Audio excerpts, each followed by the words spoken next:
大家好啊！咁啊，首先自我介紹先啊，我叫 Andy 哥哥，大家好嘛 ，Hello，hi 下先 ，hi， 非常乖。好啦，今日咧玩一個神奇嘅啤牌魔術。好啦，好多隻啤牌呢度係咪 ？OK， 我有一個人幫我手噶。好，先生唔該你，幫隨便揀一隻，係揀一隻呢隻，係啦，冇俾我睇，逼緊人望咩嚟嘅？係啦，冇俾我睇，得未？好啦，擺翻過嚟，好啦，好啦，認住佢啦嚇，好啦，而家咧。我擺度，我唔會去洗牌嘅，我會感應下係咩嚟嘅先，感應下。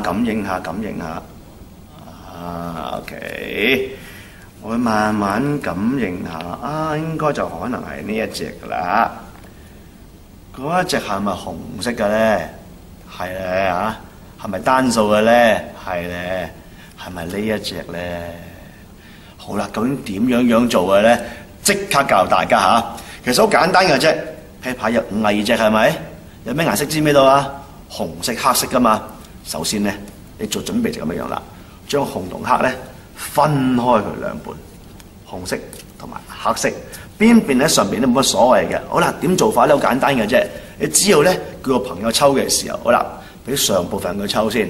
嗱，上部分係咩啊？紅色啊嘛。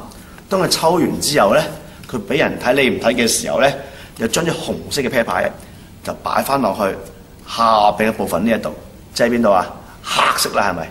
好啦，打埋晒之後，咁你就要諗下啦，我感應下先，等我咧去感覺下先，然之後，當你一望嘅時候，你就會見到好清楚邊一隻觀眾嘅啤牌啊，就係呢一隻咯，係咪？